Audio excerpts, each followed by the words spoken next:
Hello viewers, welcome to the super woman academy. आज ये हमारी अब तक की जो होगी 11th क्लास होगी। अब तक जो हमारी प्रीवियस क्लासेस थी उनमें हमने अपने नेचुरल फाइबर के बारे में पढ़ा है। नेचुरल फाइबर में हमने अपना कॉटन और बास्ट फाइबर पढ़ा है, ठीक है। और यदि मतलब ये दो ही होंगे जो हाँ आपके सिलेबस में आने वाले हैं इतने डीपली। यदि कोई भी क्वेश्चन आपसे पेपर में पूछा जाएगा तो वो इन्हीं से पूछा जाएगा। तो ये मत समझना कि मैं आपको जो है थोड़ा करवा रही हूँ। आज से हम अपना नया एनिमल फाइबर शुरू करेंगे। इसके अंदर हम अपने मेनली जो हमारे 2 फाइबर्स आएंगे जिनके बारे में हम पढ़ने वाले हैं। One is wool and then second one is silk. Okay, so let's started. Animal fibre, जो हमारा एनिमल फाइबर होता है, हमें पता है कि जो हमारा एनिमल फाइबर है वो भी हमारे नेचुरल फाइबर की कैटेगरी में आता है, ठीक है। आता है ना नेचुरल फाइबर की कैटेगरी में। अब जो हमारे एनिमल फाइबर हैं ये भी दो तरीके के एग्जिस्ट करते हैं, ठीक है। Natural protein fibre exist and include keratin and secreted fibre. एक तो हमारा केराटिन फाइबर है और एक हमारा सिक्रेटेड फाइबर है। जो सिक्रेट करेगा वो कौन करेगा? हमारा इंसेक्ट ही सिक्रेट करेगा ना। तो जो हमारे एनिमल फाइबर हैं ये दो तरीके के हैं, केराटिन फाइबर और हमारा सिक्रेटेड फाइबर। अब जो हमारा केराटिन फाइबर होता है ये मेनली है, जैसे हमारे हेयर हो गए, मतलब हमारे नहीं, मतलब हमारे भी होते ही हैं इसमें, ठीक है। जनरली जो हमारे हेयर्स फॉल होते हैं उनसे भी कुछ कभी कभी जो है फाइबर्स कोई भी मतलब फैब्रिक बनाया जाता है जिसको मतलब मल्टीपल यूज़ में लेके आया जाता है, ठीक है। और ये जैसे कि अब केराटिन फाइबर है, इसमें कौन सा प्रोटीन है? इस केराटिन फाइबर के अंदर हमारा केराटिन प्रोटीन मिलेगा, ठीक है। केराटिन जो प्रोटीन की फॉर्म होगी वो कौन सी होगी? केराटिन होगी, ठीक है।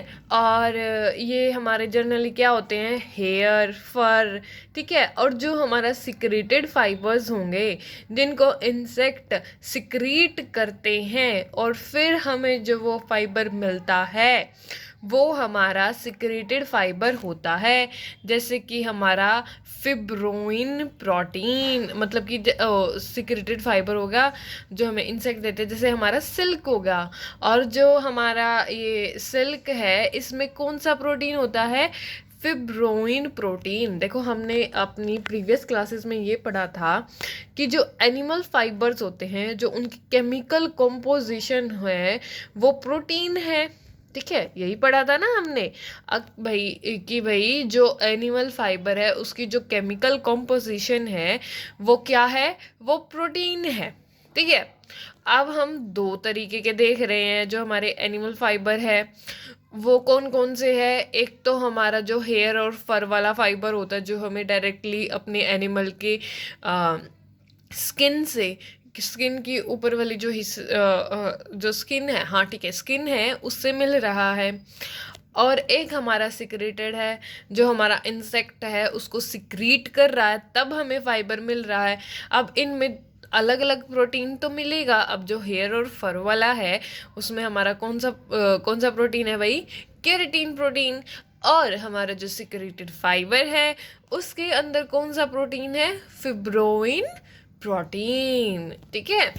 फिर हमारा आता है जो हमारे केराटिन फाइबर होते हैं। अब देखो केराटिन फाइबर्स, अब ये किस में कौन से वाले हैं जिससे हमें क्या मिल रहा है? वूल, ठीक है, हेयर और फर वाले।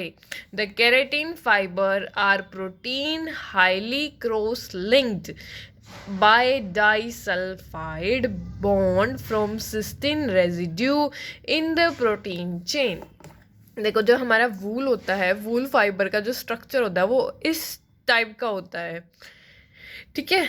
ये जो है मतलब कि क्रिम्ड फॉर्म में होता है, ठीक है। ये कौन सी फॉर्म है? क्रिम्ड फॉर्म है।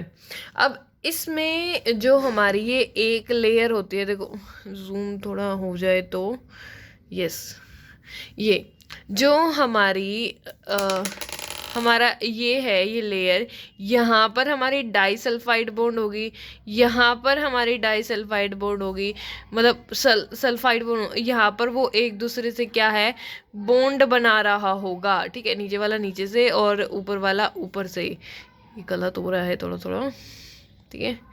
ये ऐसे डाइसल्फाइड्स बॉन्ड होंगे, ठीक है। तो ये किस फॉर्म में हो रहे हैं भाई हमारे, किस फॉर्म में हो रहे हैं हमारे, बन रहे हैं जो कौन से मतलब कि जो है the keratin fibre are produced highly cross linked, कैसे हैं, क्रॉस लिंक्ड हैं, ठीक है। अब हम इनको सीधा करेंगे, यदि हम इसको सीधा करने लगते हैं तो हमें दिखता है ये क्रॉस लिंक्ड होते हैं एक दूसरे से, ठीक है।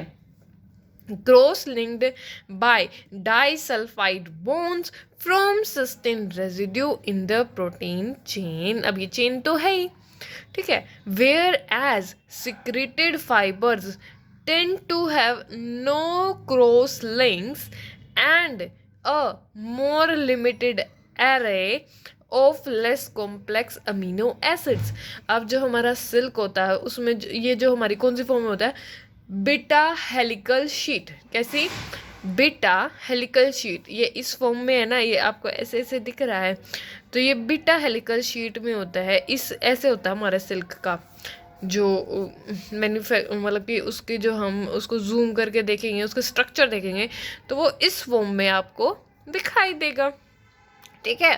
तो ये कोई क्रॉस लिंक्स नहीं होता जो हमारा सिक्रेटेड फाइबर है, सिक्रेटेड फाइबर हमारा सिल्क ही है, ठीक है। No cross link, more limited array of less complex amino acids, ठीक है। फिर हमारा फिर नेक्स्ट पॉइंट ये बोल रहा है कि भाई जो हमारा केराटिन फाइबर है उसके पास tend to have helical portions periodically within protein sequence. इसके पास मतलब कि कैपेसिटी है हेलिकल पोर्शंस को बनाने की पीरियोडिक फॉर्म में, ठीक है, within protein sequence. Whereas the secreted fibre protein chain, जो हमारी सिक्रेटेड फाइबर की जो प्रोटीन चेंज होती है वो अरेंज होती है linear pleated sheet structures with hydrogen bond between amino groups on adjacent protein chain। अब तक हमने ये पढ़ा है एनिमल फाइबर का, थोड़ा बहुत हमने इंट्रो लिया है। अब हम अपने वूल के बारे में पढ़ेंगे, ठीक है। वूल मेनली हिंदी में बोलते हैं वूल को भाई ऊन, ठीक है। हमारी क्या है, ऊन। वूल fibre is derived from sheep. अब जो हमारा वूल फाइबर है वो हमें कहाँ से प्राप्त हो रहा है, शीप से। कहाँ से, शीप से। It was probably the first animal fibre. यह मतलब माना जाता है कि भाई यह पहला रेशा है जिससे, मतलब कि जानवर का पहला रेशा है जिसको जो है एक फैब्रिक में, कपड़े की फॉर्म में बनाया गया है, ठीक है। The wool is derived from sheep. It is probably the first animal fiber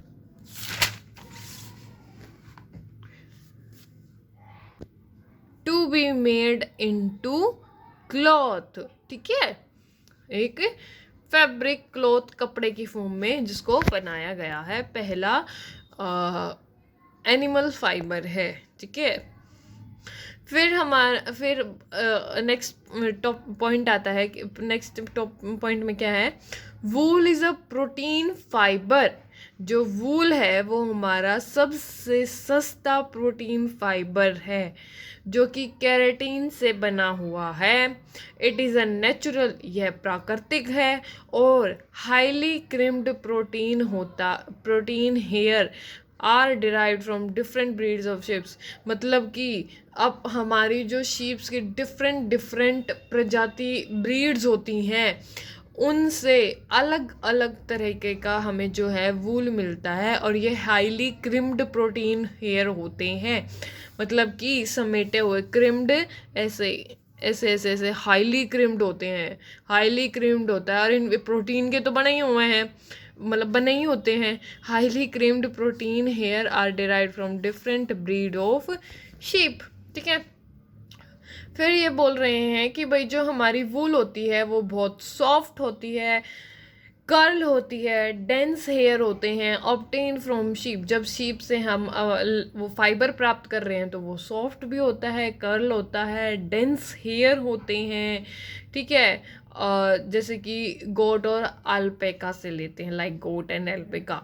the wool is soft, curl and dense hair obtained from sheep and other animals like goat and alpaca, ठीक है। ये भी हमारे एक तरीके का animal है जो किसकी तरह दिखता है, मैं बता, मतलब ऊँट की तरह इसका फेस होता है, और लेकिन ये जो है भेड़ की तरह होता है, मतलब भेड़, हाँ भेड़ की तरह ही होता है, ऊँट पर किसी शक्ल से होती है इसकी। और ये हमारा अल्पाका होता है, आप गूगल पे सर्च कर सकते हैं। मेरे पास इतनी टेक्नोलॉजी नहीं है, तो मैं होती तो मैं आपको जो है पिक्चर शो करती साथ के साथ, ताकि आप और अच्छे से कैच कर पाते, ठीक है। So the wool is soft curl and ये वाला हो गया है। नेक्स्ट इन्होंने ये बोला है कि जो हमारा जो फाइबर रेशा है, वो प्रोटीन जो है, fibre consist of protein called keratin covered with minute lapping scales. देखो मैंने पहले भी आपको बताया था, अगर जो वूल के रेशे को हम माइक्रोस्कोप में देखते हैं तो उसकी स्केलर क्वांटिटी होती है, या हम पहले भी पढ़ के आए कि उसकी स्केलर क्वांटिटी वो कुछ इस फॉर्म में आपको दिखाई देगा। The fibre consist of protein, जो ये रेशा है वो पूरा कंसिस्ट है, वो किससे, प्रोटीन से। कौन सा प्रोटीन, कॉल्ड कैरेटीन, उसको कैरेटीन बोलेंगे। Covered by minute overlapping scales, ठीक है। इन्होंने ये बोला है कि नेक्स्ट इन्होंने ये बोला कि जो भाई इसकी रेशे की जो लेंथ होती है, लंबाई होती है, वो 1.5 इंच से लेके 15 इंच तक होती है, और वो डिपेंड करता है शीप की ब्रीड पर, कौन सी ब्रीड की शीप है, ठीक है। The length of the fibre range from 1.5 to 15 inches depending on the breed of the sheep। फिर हमारा नेक्स्ट इन्होंने ये बोल दिया, ये बता रखा है इसमें, the fibre consist of 3 essential component. अब जो ये इसका हमारा जो वूल का फाइबर है वो 3 एसेंशियल अनिवार्य तत्वों से बना हुआ है, वो 3 लेयर बताई गई हैं, ठीक है। कौन कौन सी, सबसे बाहरी जो परत होगी उसको हम बोलते हैं भाई क्यूटिकल्स, ठीक है, cuticles. Such the fibre consist of 3 essential components such as cuticles, outer layer, cortex, inner layer, अंदर ही है, अंदर की जो परत होगी उसको कॉर्टेक्स। देखो एक तो हमारी ये बाहर की लेयर हो गई, इसको तो इन्होंने क्या बोल दिया, क्यूटिकल्स। क्या बोला, क्यूटिकल। फिर हमारी एक अंदर की लेयर होगी, ठीक है, इस लेयर को क्या बोला है इन्होंने, कॉर्टेक्स। क्या बोला है, सॉरी,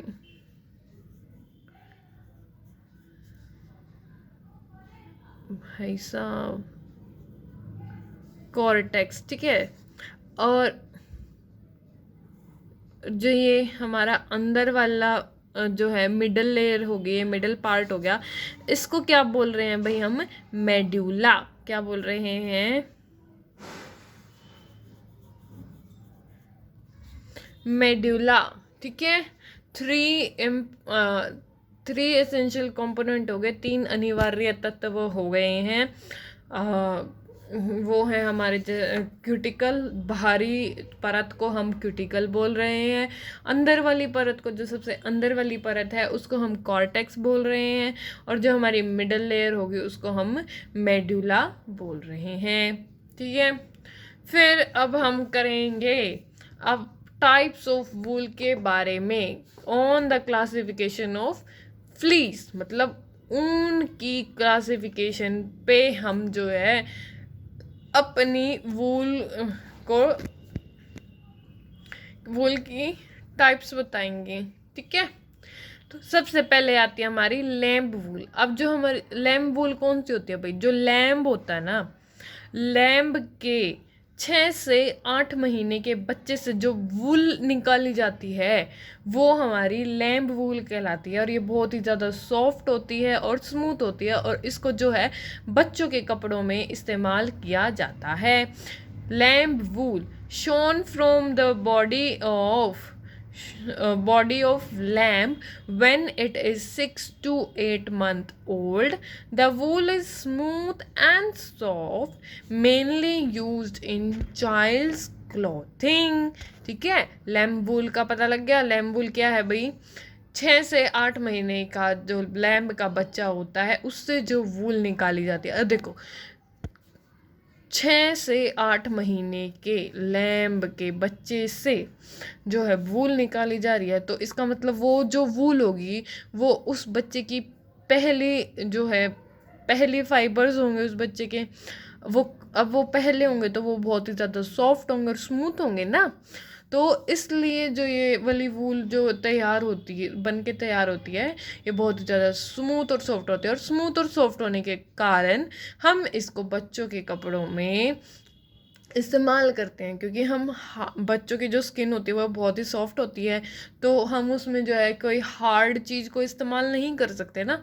तो इसलिए सॉफ्टनेस और स्मूथनेस के कारण जो है इसको बच्चों के कपड़ों में मतलब वीविंग के प्रोसीजर में जो है इसका नेटिंग वीविंग मतलब नेटिंग के प्रोसीजर में इसका जो है यूज़ किया जाता है। फिर हमारी आती है हॉक्ड वूल।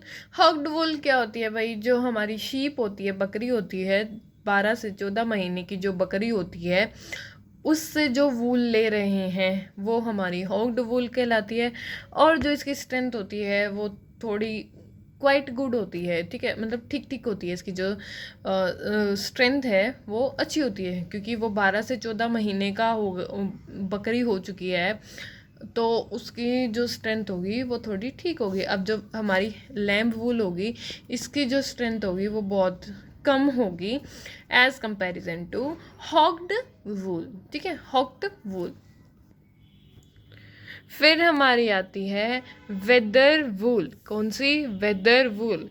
जो हमारी ये वेदर वूल होती है इसमें लैक ऑफ सॉफ्टनेस और बहुत सारा डार्ट और सोयल होती है इसके अंदर। इस वाली वूल के मतलब जब फाइबर्स निकालते हैं तब उसके अंदर बहुत ही मतलब सॉफ्टनेस बहुत ज़्यादा कम होती है, और ये इसमें जो है कंटेन इंक्लूड होते हैं इनके फाइबर्स के साथ क्या? Dirt and soil. ठीक है, क्या? डर्ट और सोयल, गंदगी और मिट्टी वगैरह जो है लगी हुई होती है वेदर वूल के लिए, क्योंकि ये तब निकाली जाती है जब हमारी जो शीप होती है वो अच्छे से ग्रोन अप हो चुकी होती है। अब वो ग्रो हो मतलब कि वेल डेवलप हो चुकी है पूरी तरीके से, तो अब वो बकरी जो है भाई घूमे फिरेगी भी। अब वो घूम रही है किसी न किसी जगहों पे, डिफरेंट डिफरेंट जगह पे। अब बकरी तो घास ही खाएगी, अब वो घास खा रही है तो वहाँ पर कीचड़ भी हो सकता है, या किसी भी एनवायरनमेंट में देखोगे तो वो उसकी जो वूल होगी वो गंदगी मतलब उस पर भी गंदगी लगी होगी और वो भी ख़राब हो चुकी होगी। तो इसमें जो सॉफ्टनेस इस वाली जो इससे जो फाइबर्स प्राप्त होते हैं उससे जो वूल तैयार होती है उसमें बहुत ही कम सॉफ्टनेस होती है, और जो है उन फाइबर्स में जो है बहुत सारा डर्ट और सोइल लगी हुई होती है। ठीक है, फिर हमारी आती है पुल्ड वूल। जो पुल्ड वूल होती है इसमें जो है हमारा एनिमल है उसको मार कर और तब जो वूल निकाली जाती है वो हमारी पुल्ड वूल होती है। The wool is collected after the animal is slaughtered. The quality is very poor. अब इसकी क्वालिटी बहुत ही पुअर होती है। अब देखो, हम किसी जानवर को मार रहे हैं तो उस मारते टाइम उसकी जो बॉडी है उसमें कुछ ना कुछ तो रिएक्शंस वगैरह होंगे। अब उन रिएक्शन से जो है हमारी वूल भी अफेक्ट होगी, तो इसलिए इसकी जो क्वालिटी होती है वो बहुत ही मतलब ख़राब होती है। The wool is collected after the animal is slaughtered. उसकी हत्या करी जाती है और उसकी क्वालिटी बहुत ही ख़राब होती है, वेरी पुअर होती है। फिर हमारी आती है डेड वुल। डेड वुल में क्या होता है, जब हमारा एनिमल मर जाता है तब उसके शरीर से जो है फाइबर या वुल निकालते हैं, तो वो हमारी डेड वुल कहलाती है। कौन सी वुल कहलाती है? डेड वुल कहलाती है। फिर हमारी कॉटी वुल आती है। ये वो वुल है जिसकी जो प्रॉपर्टीज़ होती हैं वो मेनली सिमिलर होती हैं कॉटन से, और ये वेरी ब्रिटल्स होती हैं, नाजुक होती हैं। ठीक है। सो फ्रेंड, आज हमने एनिमल फाइबर का इंट्रोडक्शन लिया है, फिर हमने वूल का इंट्रोडक्शन लिया, और फिर हमने टाइप्स ऑफ वूल करवाई हैं। कल हम अपने इन क्लासेस को कंटिन्यू रखेंगे। सॉरी, कल मैं आपको क्लासेस नहीं प्रोवाइड करवा पाई क्योंकि हमारे यहाँ पर नेट का इशू हो गया था। सो अब कंटिन्यू ही रखेंगे। प्लीज़ आप जो है मेरी वीडियोज़ को थोड़ा शेयर करें ताकि जो नीडेड पर्सन है उस तक ये पहुंच सके। और जो ये मैं आपको नोट्स प्रोवाइड करवा रही हूँ, ये मैंने खुद जो है ऑनलाइन क्लासेस ली थी, उसमें से मेरे ये हैंडमेड नोट्स हैं।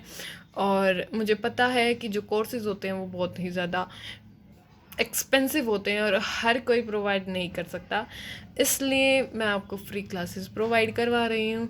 तो मैं फ्री क्लासेस प्रोवाइड करवा रही हूँ तो आप इसका ज़रूर फ़ायदा उठाएं और शेयर करें, लाइक करें, सब्सक्राइब करें और प्यार बनाएं। और यदि किसी को कोई भी किसी भी तरीके का डाउट हो तो आप मुझे कमेंट कर सकते हैं। So thank you for watching.